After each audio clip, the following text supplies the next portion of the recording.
Okay बेटा, हम लोग पहुंचे कैश फ्लो स्टेटमेंट में, थियरी वाले पेजेस। अभी वाला जो हमारा टॉपिक है इसको बोलेंगे सेल ऑफ फिक्स एसेट। अगर कभी आपको एग्जाम में किसी एसेट का सेल दिया हो, फिक्स एसेट का, तो कैसे सॉल्व करते हैं, ये आपका क्वेश्चन है। यहाँ से आपका क्वेश्चन है, आपको बैलेंस शीट दी हुई होती है और 99% ऐसा ही होता है कि पहला कॉलम जो होता है वो क्लोजिंग बैलेंस का होता है और दूसरा कॉलम ओपनिंग बैलेंस का होता है। तो ये मान लो बैलेंस शीट में पहले इक्विटी एंड लायबिलिटी साइड आपको दिया हुआ है, बैलेंस शीट में वर्टिकल फॉर्म आपको दी हुई है बैलेंस शीट। अब लायबिलिटी साइड पे एक मेन हेड आता है करंट लायबिलिटीज, एक मेन हेड आता है करंट लायबिलिटीज, इसके अंदर आता है प्रोविजन फॉर डेप्रिसिएशन। मैं अमाउंट्स, इमेजिनरी अमाउंट्स लिखते जाता हूँ। समझो प्रोविजन फॉर डेप्रिसिएशन है 65,000 और 75,000। ठीक है, बहुत बड़ा एडजस्टमेंट है ये, बहुत देर लगेगी समझने में, सुनते रहना।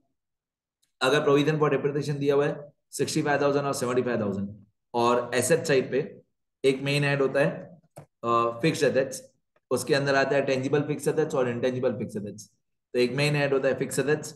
मान लो प्लांट एंड मशीनरी आपको फिक्स एसेट्स के नीचे दिया हुआ है। ओपनिंग में मान लो दिया हुआ है 7 लाख और क्लोजिंग में दिया हुआ है 12 लाख। ठीक है, 7 लाख और 12 लाख, ये आपको प्लांट एंड मशीनरी का, सॉरी, क्लोजिंग में दिया हुआ है 12 लाख और क्लोजिंग में आपको 12 लाख दिया हुआ है और ओपनिंग में आपको 7 लाख दिया हुआ है, यहाँ पे 7 लाख। राइट, तो ये क्लोजिंग में प्रोविजन फॉर डेप्रिसिएशन 75,000 है और ओपनिंग में 65,000। ओके, तो प्लांट एंड मशीनरी ओपनिंग वाला कॉलम पीछे है। ठीक है, मेरी भी ये गलती होती है, ध्यान देना। ओपनिंग वाला कॉलम पीछे है 7 लाख, क्लोजिंग वाला कॉलम आगे है 12 लाख। प्रोविजन फॉर डेप्रिसिएशन में भी ओपनिंग वाला कॉलम पीछे है 65,000, क्लोजिंग वाला कॉलम आगे है 75,000। अब मान लो आपको यहाँ पे क्वेश्चन में एडजस्टमेंट दी हुई होती है, एडिशनल इंफॉर्मेशन बोलो या एडजस्टमेंट बोलो, एडिशनल इंफॉर्मेशन। इसमें आपको दिया हुआ होगा कि एक प्लांट एंड मशीनरी हम लोगों ने बेचा है। यहाँ पे एडजस्टमेंट में आपको दिया हुआ होगा कि during the year one machine या a machine, during the year a machine costing, आप बोल सकते हो कॉस्टिंग ₹1,50,000। यही एग्जैक्ट शब्द होते हैं, कॉस्टिंग ₹1,50,000। फिर ब्रैकेट में लिखा हुआ होता है इसका accumulated depreciation. Accumulated depreciation thereon, accumulated depreciation thereon was rupees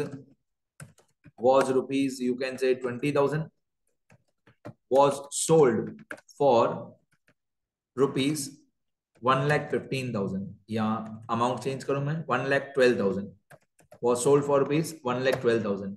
ऐसा एडजस्टमेंट में आपको क्वेश्चन में दिया होगा, यहां तक क्वेश्चन है। During the year, a machine costing rupees 1,50,000, accumulated depreciation thereon rupees 20,000 was sold for rupees 1,12,000। अब यहां तक आपका क्वेश्चन था। अब मैं धीरे धीरे आंसर आपको समझाना शुरू करूंगा कि इसका आंसर कैसे होगा। कैश फ्लो स्टेटमेंट से ज्यादा इंपॉर्टेंट वर्किंग नोट्स है। ठीक है, ये देखो, यहां तक मैंने पूरा क्वेश्चन बनाया सेल ऑफ फिक्स्ड एसेट का। लायबिलिटी साइड पे आपको प्रोविजन फॉर डेप्रिसिएशन दिया हुआ है, प्रोविजन फॉर डेप्रिसिएशन का दूसरा नाम होता है डेप्रिसिएशन फंड। ओपनिंग में 65, क्लोजिंग में 75। फिर फिक्स एसेट्स आपको एसेट साइड पे दिया हुआ है, ओपनिंग में plant and machinery 7 lakh, closing में 12 लाख। फिर एक एडजस्टमेंट दी हुई है, शुद्ध हिंदी में बोलूं तो 1,50,000 रुपीज की मशीन 1,12,000 रुपीज में बेची, और ये 1,50,000 मशीन की कॉस्ट प्राइस है। इसका आज तक का जमा किया हुआ एक्यूमुलेटेड डेप्रिसिएशन 20,000 है। अभी हमारा कैश फ्लो स्टेटमेंट, ठीक है। अब कैश फ्लो स्टेटमेंट में सेक्शन ए में भी कुछ एंट्रीज आएंगे। यहाँ पे मैं लिखूंगा सेक्शन ए। आपको मालूम है सेक्शन ए, पूरा सेक्शन ए के 3 पार्ट्स होते हैं, पार्ट 1, पार्ट 2, पार्ट 3। तो सेक्शन ए का जो पार्ट 1 होता है ना, वो पूरा प्रॉफिट एंड लॉस अकाउंट होता है। सेक्शन ए का पार्ट 1 पूरा प्रॉफिट एंड लॉस अकाउंट होता है। फिर सेक्शन बी होता है cash flow from investing activities, cash flow from investing activities, ये हमारा सेक्शन बी होता है। सेक्शन ए क्या होता है? सेक्शन ए होता है cash flow from operating activities, cash flow from operating activities. अब मेन मुद्दे की बात पे आते हैं। ठीक है, सेक्शन ए मैंने बना दिया, सेक्शन बी मैंने बना दिया। अब मेन हमारे वर्किंग नोट्स पे आते हैं। वर्किंग नोट्स में आप लोगों को यहाँ पे दो अकाउंट बनाने पड़ेंगे। एक अकाउंट आपको बनाना पड़ेगा प्लांट एंड मशीनरी अकाउंट, जो आपको बैलेंस शीट में दिया हुआ है, प्लांट एंड मशीनरी का ओपनिंग और क्लोजिंग।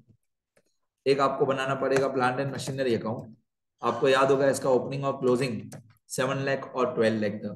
तो क्योंकि प्लांट एंड मशीनरी हमारा एसेट है, तो एसेट्स का, प्लांट एंड मशीनरी हमारा एसेट है, तो एसेट्स का ओपनिंग और क्लोजिंग, एसेट्स का ओपनिंग 7 लाख डेबिट साइड पे आता है, और एसेट्स का जो क्लोजिंग है 12 लाख वो क्रेडिट साइड पे आता है। ये एसेट्स का क्लोजिंग बैलेंस 12 लाख, ये क्लोजिंग क्रेडिट साइड पे आता है। ठीक है, तो एसेट्स में क्या होता है आपको मालूम है लास्ट ईयर से लेकर, कि एसेट्स में डेबिट साइड पे प्लस होता है, क्रेडिट साइड पे माइनस। एसेट्स में डेबिट साइड पे प्लस होता है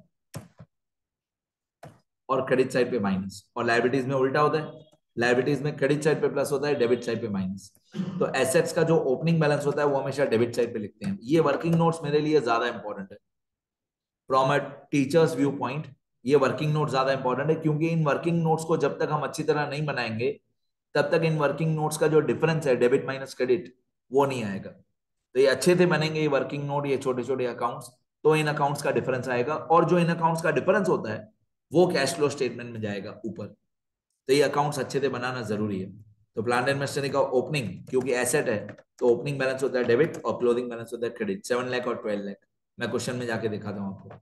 ये 7 लाख ओपनिंग है तो ये डेबिट किया, ये 12 लाख क्लोजिंग है तो क्रेडिट किया।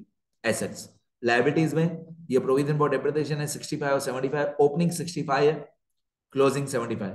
तो मैं एक अकाउंट और बनाऊंगा वर्किंग नोट्स में, 65 इसका ओपनिंग है, क्योंकि ये लायबिलिटी है तो 65 होगा क्रेडिट, और जो 75 है क्लोजिंग वो होगा डेबिट। तो मैं यहाँ पे एक अकाउंट बनाऊंगा, provision for depreciation account, provision for depreciation account, इसका दूसरा नाम क्या होता है, depreciation fund account, provision for depreciation account या डेप्रिसिएशन फंड अकाउंट। अब क्योंकि ये हमारी लायबिलिटी होती है तो लायबिलिटीज का ओपनिंग बैलेंस होता है credit by balance brought forward, और क्लोजिंग बैलेंस होता है debit to balance carried forward. ठीक है, बाय बैलेंस ब्रॉट फॉरवर्ड और टू बैलेंस कैरीड फॉरवर्ड, ये ओपनिंग और क्लोजिंग हो गया। अब आ जाते हैं और भी इंपॉर्टेंट पॉइंट पे, ये जो मशीनरी हमने बेचा उसका कैलकुलेशन। ठीक है, अब ये ठीक है अकाउंट्स तो हमने बना लिए ओल्ड बैलेंस शीट में दे देख के, एसेट में पहले डेबिट फिर क्रेडिट, लायबिलिटी में पहले क्रेडिट फिर डेबिट। अब ये वाला जो एडजस्टमेंट था, ये जो हमारा एडजस्टमेंट था कि 1,50,000 जो हमने मशीन बेची, इसमें तीन अमाउंट आती है। जो हमने मशीन बेची उसकी तीन वैल्यूज होती है, एक कॉस्ट प्राइस, एक बुक वैल्यू, एक selling price. Cost price, book value, selling price. तो हमेशा के लिए एक फॉर्मेट याद करो, अमाउंट तो हर क्वेश्चन में अलग होगी, एक फॉर्मेट याद करो, पहले ओरली बोलता हूँ। Cost price minus depreciation equal to book value, याद करो। Cost price minus depreciation equal to book value. Book value के बाद अगर प्रॉफिट है तो प्लस करो, लॉस है तो माइनस करो। बुक वैल्यू के बाद प्रॉफिट है तो प्लस करो, लॉस है तो माइनस करो, फिर आता है सेलिंग प्राइस। तो ये लिख के बताता हूं पहले, ये हमारे working notes calculation plant and machinery का। सबसे पहले आता है कॉस्ट प्राइस, सबसे पहले आता है कॉस्ट प्राइस। कॉस्ट प्राइस में दे डेप्रिसिएशन माइनस करते हैं, कॉस्ट प्राइस लेस डेप्रिसिएशन, तो जो आंसर आता है उसको बोलते हैं book value. Book value, cost price में दे डेप्रिसिएशन माइनस करते हैं तो बुक वैल्यू आता है। बुक वैल्यू में अगर प्रॉफिट है तो प्लस करो, और अगर लॉस है तो माइनस करो।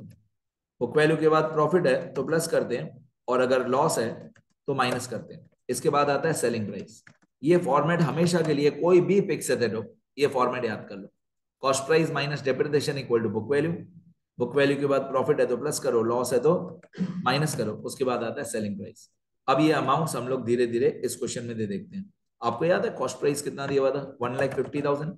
कौन सी वैल्यूज दी हुई थी देखो, सबसे पहले आपको कॉस्ट प्राइस दिया हुआ था ये वाला 1,50,000। ठीक है, फिर इसका एक्यूमुलेटेड डेप्रिसिएशन, मतलब एक्यूमुलेटेड, व्हाट इज एक्यूमुलेटेड, इस मशीन को जब से खरीदा था तब से लेकर, पता नहीं कितने साल पहले खरीदा था, जब से मैं इस मशीन को खरीदा था तब से लेकर आज तक का टोटल डेप्रिसिएशन 20,000।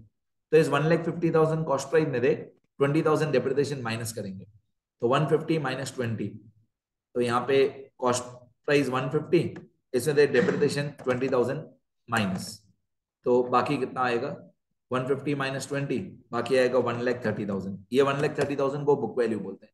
अब आपको क्वेश्चन में सेलिंग प्राइस दिया हुआ था 1,12,000। क्वेश्चन में सेलिंग प्राइस आपको दिया हुआ था 1,12,000। मैं दिखा देता हूँ, ये सेलिंग प्राइस 1,12,000। तो पहले 150 में थे, 20 माइनस किया तो 130 आ गया, बुक वैल्यू आ गया 130। ये बुक वैल्यू आ गया 130 और सेलिंग प्राइस दिया हुआ है 112। अब 130 और 112 का डिफरेंस, 130 और 112 का डिफरेंस है 18,000। ये 18,000 माइनस करना पड़ेगा कि प्लस करना पड़ेगा? माइनस करना पड़ेगा। माइनस करना पड़े तो लॉस, मतलब ये 18,000 जो है ये हमारा लॉस है। ठीक है, सीखते रहना, सुनते रहना। ये पर्टिकुलर्स, इसी में से सारी एंट्रीज बनेंगी हमारी। और ये अमाउंट रुपीज, पर्टिकुलर्स और अमाउंट रुपीज। अब यहां से जर्नल एंट्री किसकी किसकी बनती है वो सुनो। सबसे पहली जो जर्नल एंट्री बनती है, उल्टा स्टार्ट कर दें। सबसे पहली जो जर्नल एंट्री बनती है वो सेलिंग प्राइस की एंट्री बनती है। यहां से 3 जर्नल एंट्री बनेगी, सुनते रहना। यहां से 3 जर्नल एंट्री बनेगी। इतना ज्यादा एग्जाम में, इतना ज्यादा ये सब वर्किंग नोट वगैरह लिखने की जरूरत नहीं है, लेकिन क्योंकि आज आप पहली बार सीख रहे हो तो मैं बहुत डिटेल में जाऊंगा। पहली जर्नल एंट्री बनती है इसकी, सेलिंग प्राइस की।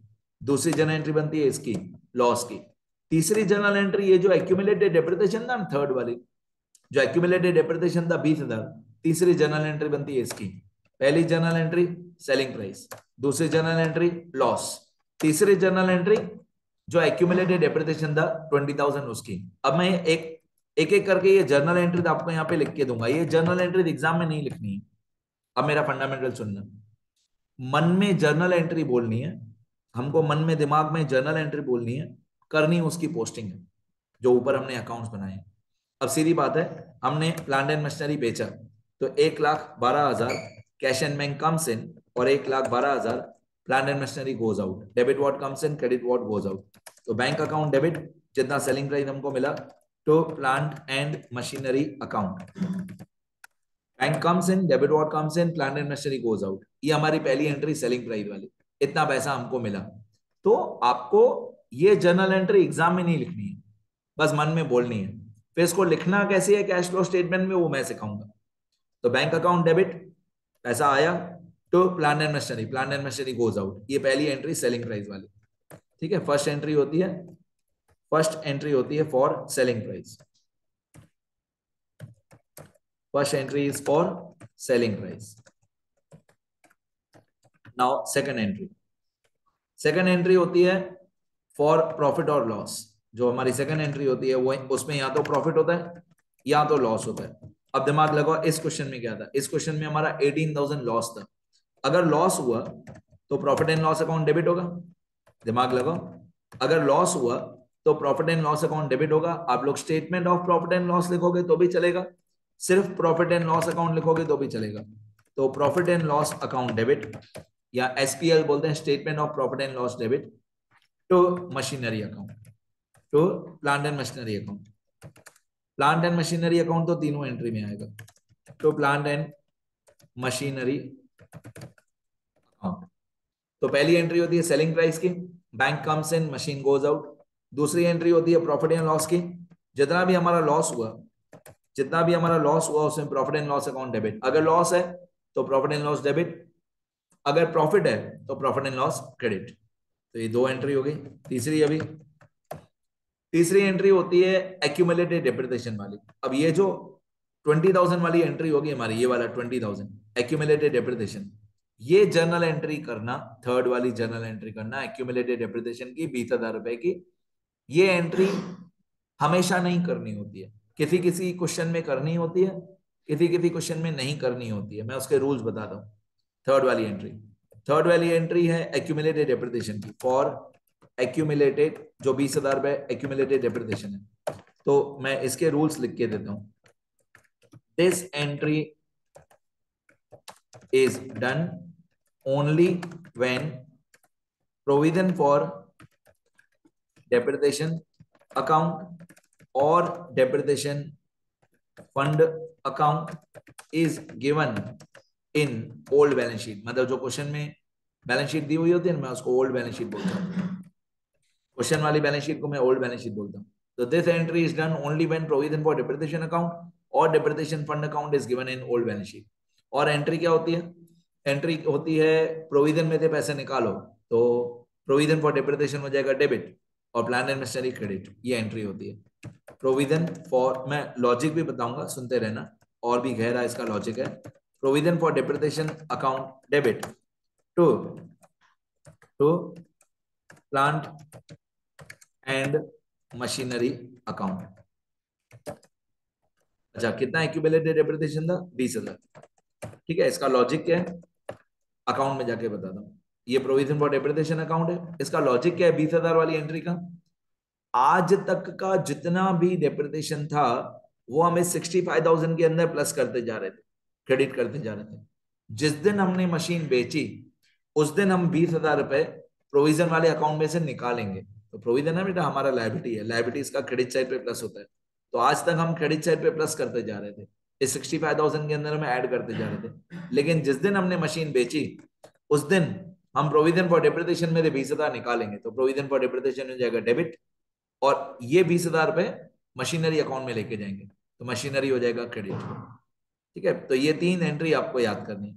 उसमें से भी जो तीसरी एंट्री है वो हमेशा नहीं होती है, सिर्फ तभी होती है जब क्वेश्चन में प्रोविजन फॉर डेप्रिसिएशन दिया हुआ हो, तभी तीसरी एंट्री होती है। अच्छा, पहली 2 एंट्री करना कंपलसरी है, एक सेलिंग प्राइस वाली, एक प्रॉफिट एंड लॉस की। सेलिंग प्राइस की एंट्री हमेशा यही रहेगी, bank account debit to plant and machinery. Profit and loss की अगर लॉस है तो profit and loss account debit होगा, और अगर प्रॉफिट है तो ये वाली सेकंड वाली जर्नल एंट्री रिवर्स हो जाएगी। प्रॉफिट है तो प्लांट एंड मशीनरी हो जाएगा डेबिट और प्रॉफिट एंड लॉस अकाउंट हो जाएगा क्रेडिट अगर प्रॉफिट हो तो first entry always same, second entry debit credit उल्टा होगा, प्रॉफिट होगा तो। Third entry always same, third entry will always remain same, but third entry होगी कब? जब प्रोविजन फॉर डेप्रिसिएशन अकाउंट बनाया हो। अब ये जो सारा मैंने लिखा इतना ज्यादा, ये सब एग्जाम में नहीं लिखना है, लेकिन जब हम पहली बार समझते हैं तो ये सब लिख के समझाना जरूरी होता है। ये सब आपको एग्जाम में नहीं लिखना है, एग्जाम में ये सब ओरली मन में सोच लेना है और डायरेक्टली इन तीनों एंट्री की पोस्टिंग करनी है। अब पोस्टिंग करके बताता हूँ। जब भी लिखा हुआ बैंक, तो हमारे कैश फ्लो स्टेटमेंट में 3 बैंक होते हैं, एक इन्वेस्टिंग वाला बैंक, एक फाइनेंसिंग वाला बैंक, ऑपरेटिंग एक्टिविटीज में भी एक बैंक होता है सेक्शन ए के थर्ड पार्ट में। तो अगर हम लोगों ने प्लांट एंड मशीनरी बेचा, ये कौन सा सेक्शन वाला बैंक है? ये सेक्शन बी वाला बैंक है।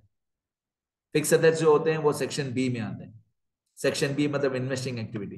तो ये 1,12,000, एक और बहुत इंपॉर्टेंट रूल बताता हूँ, ये तो लगभग आपके नोटबुक में इस चैप्टर में कैश फ्लो में हर एक पेज पे लिख देना, ये वाला रूल। ये रूल लिख देना हर एक पेज पे, सुनना ध्यान से, very important. In this full chapter या in full cash flow statement, पूरी की पूरी कैश फ्लो स्टेटमेंट में, in full cash flow statement add is always equal to debit and less is always equal to credit। तो कभी भी आप पूरी कैश फ्लो स्टेटमेंट में कुछ भी ऐड कर रहे हो मतलब आप डेबिट कर रहे हो, आप पूरी कैश फ्लो स्टेटमेंट में कुछ भी ऐड कर रहे हो मतलब आप डेबिट कर रहे हो, और आप लेस कर रहे हो मतलब आप क्रेडिट कर रहे हो पूरी कैश फ्लो स्टेटमेंट में। तो बहुत इंपॉर्टेंट रूल है मेरे लिए।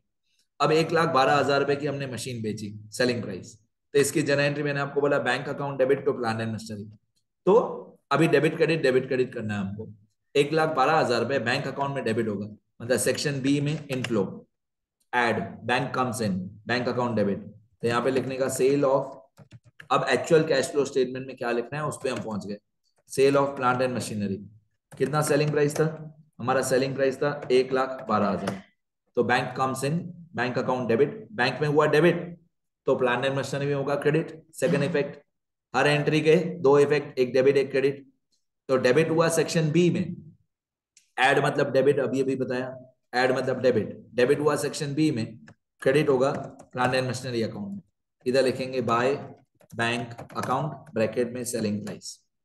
तो bank account debit section B में और प्लांट एंड मशीनरी में क्रेडिट, 2 इफेक्ट हो गए, इसलिए वर्किंग नोट्स बनाना जरूरी है। अब सेकंड एंट्री हमारी प्रॉफिट एंड लॉस की। तो profit and loss account debit, मैंने अभी अभी बोला ऐड मतलब डेबिट पूरी कैश फ्लो स्टेटमेंट में। तो प्रॉफिट एंड लॉस अकाउंट में डेबिट 18,000, 18,000 और प्लांट एंड मशीनरी में क्रेडिट। अब प्रॉफिट एंड लॉस अकाउंट कहां पे होता है हमारी कैश फ्लो स्टेटमेंट में? प्रॉफिट एंड लॉस अकाउंट कहां पे होता है हमारी कैश फ्लो स्टेटमेंट में? Profit and loss account section A के पार्ट 1 में होता है। प्रॉफिट एंड लॉस अकाउंट कहाँ पे होता है? सेक्शन ए के पार्ट 1 में होता है। तो हम सेक्शन ए में जाएंगे। सेक्शन ए के पार्ट 1 में हम लोग लिख देंगे profit and loss account debit, मतलब 18,000 रुपये जो लॉस है वो। तो profit and loss account debit 18,000। मैं सेक्शन ए में जा रहा हूँ। ये section A part 1 P&L account. यहाँ पे एड एक्सपेंसेस आता है, अगर आपको याद हो। यहाँ पे आता है add expenses. Add expenses which are debited to profit and loss account. Add मतलब डेबिट। यहाँ पे सारे P&L के डेबिट वाले नाम आते हैं, जो भी तो P&L में डेबिट होता है। तो loss on sale of plant and machinery, तो ये 18,000 P&L में हमने कर दिया डेबिट। एड मतलब डेबिट, और क्रेडिट होगा प्लांट एंड मशीनरी अकाउंट में।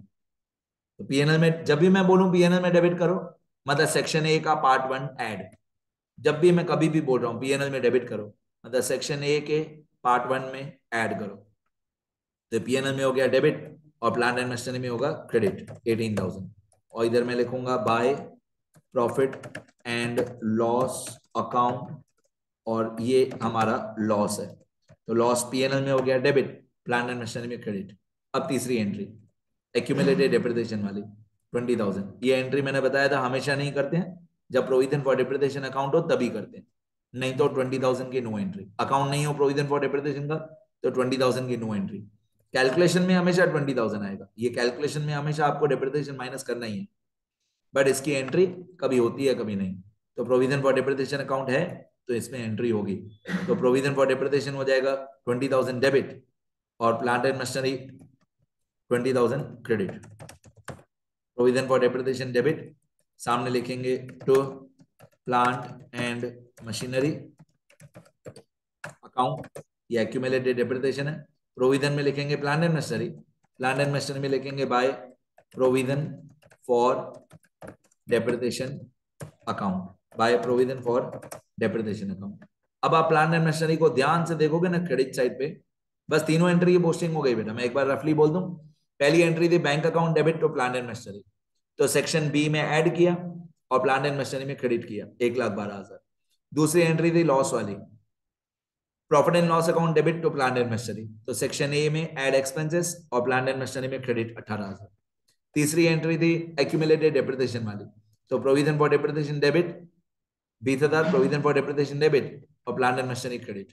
अब आप प्लांट एंड मशीनरी को ध्यान से देखोगे ना क्रेडिट साइड, तो तीनों अमाउंट को टोटल करोगे ना 112 और 18 और 20, तो आपका टोटल 1,50,000 आएगा। मतलब याद करो 1,50,000 की कॉस्ट प्राइस की मशीन हमने बेची थी और मशीन हो गया क्रेडिट। 1.5 लाख रुपए 1,50,000 मशीन माइनस हो गया, लेकिन 3 पार्ट्स में माइनस हुआ, 112 और 18 और 20, टोटल 1.5 लाख रुपए की machine goes out, credit what goes out.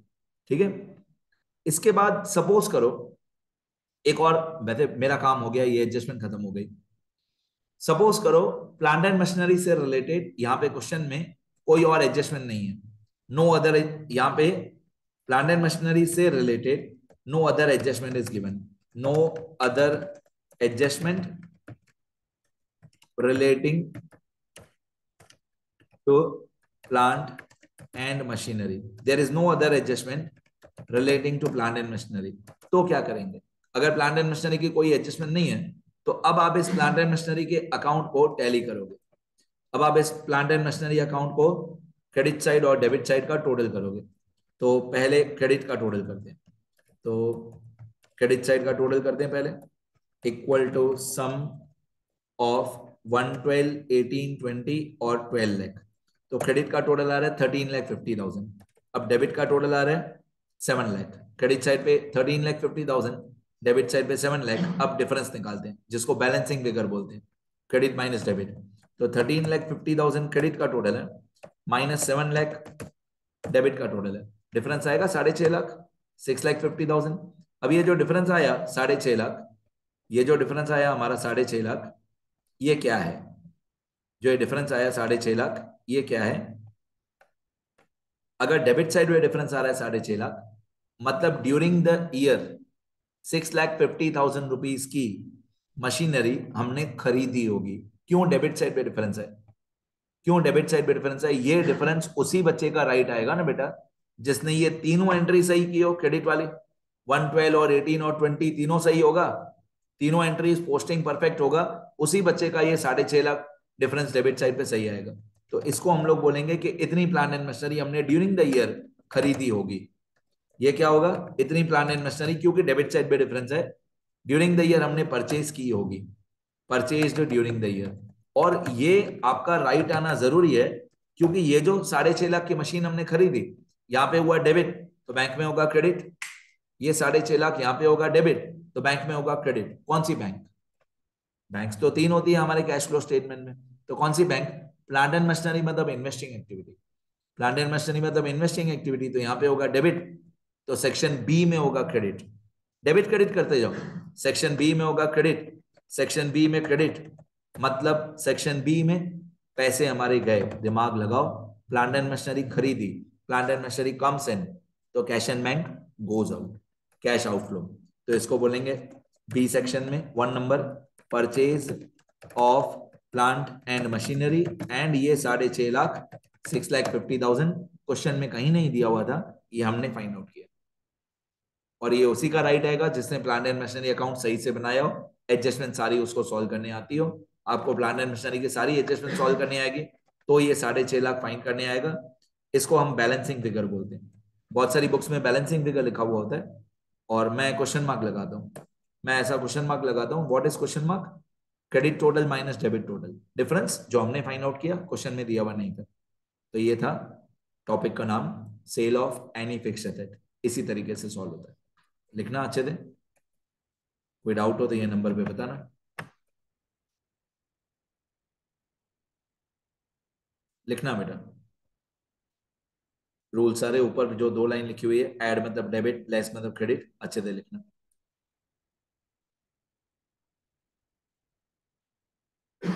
यहां तक क्वेश्चन है,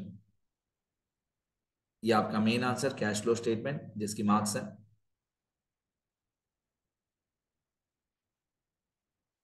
ये वर्किंग नोट्स, इसकी भी मार्क्स है। ऐसे अकाउंट्स आपको बनाने हैं, इसकी मार्क्स है, इसकी भी मार्क्स है। बाकी इसके नीचे ये जो लिखा है, ये सारा आपका रफ पेज पे यहाँ ओरली हो जाना चाहिए। ये सब जर्नल एंट्री वगैरह कहीं पे लिखनी नहीं। चलो लिखते रहो, लिखते रहो बेटा।